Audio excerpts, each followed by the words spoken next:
मेरा नाम डॉक्टर अंजू चौधरी है। मैं एयरवे सर्जन हूँ और एसआरसीसी चिल्ड्रंस हॉस्पिटल में अटैच्ड हूँ। एयरवे सर्जरी के बारे में कुछ कहना चाहती हूँ। एयरवे सर्जरी क्या होता है?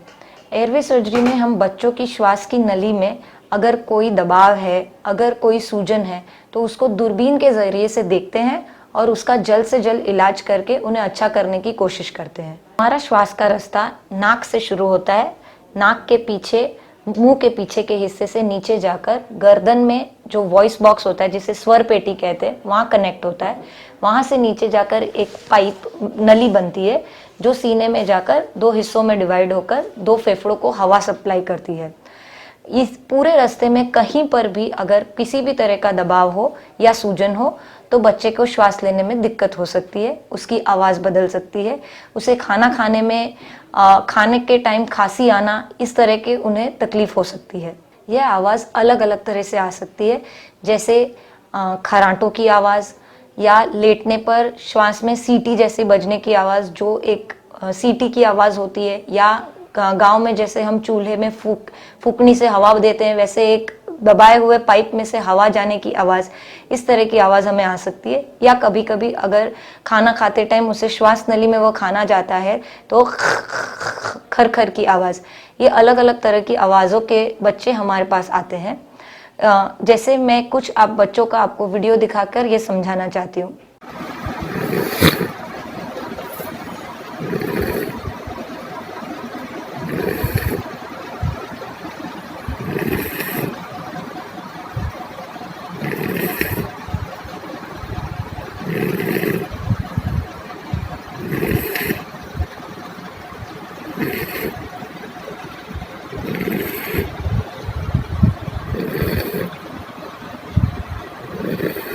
इस बच्चे को नाक के पीछे के हिस्से में सूजन है, जिसे हम एडिनॉइड हाइपरट्रोफी कहते हैं। इस बच्चे को सोने के टाइम पे सांस अंदर लेने में दिक्कत होती है और इस तरह की आवाज़ आती है और उसे मुंह खोल के सांस लेना पड़ता है।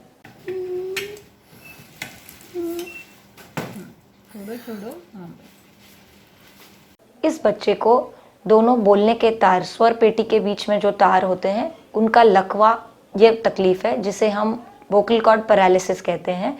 इस बच्चे को चलने में, दौड़ने भागने में, सीढ़ियाँ चढ़ने में, खेलने में और सोते टाइम श्वास लेने में तकलीफ होती है। मेरे को नहीं पता कि कब से सांस की दिक्कत थी और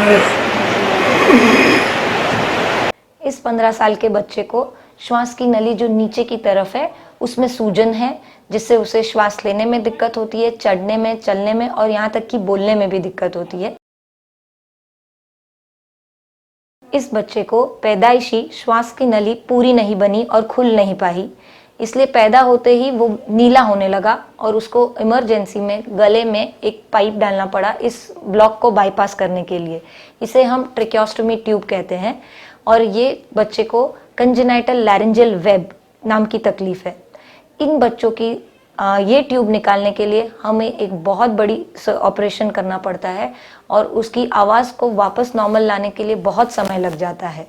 इसीलिए हमारे डिपार्टमेंट में, जिसे एयरवे सर्जरी डिपार्टमेंट कहते हैं, हम इस तरह के बच्चों को रोज़ देखते हैं। इन्हें दूरबीन से हम बेहोश करके अंदर से पूरा रास्ता, नाक से शुरू होकर फेफड़े तक पूरा रास्ता देखा जाता है। उन्हें क्या तरह की बीमारी है, उसका क्या इलाज हो सकता है, ये डिसाइड करके इनका ऑपरेशन किया जाता है, ताकि इन बच्चों को और इनकी फैमिली को एक नॉर्मल लाइफ और नॉर्मल वॉइस मिल सके।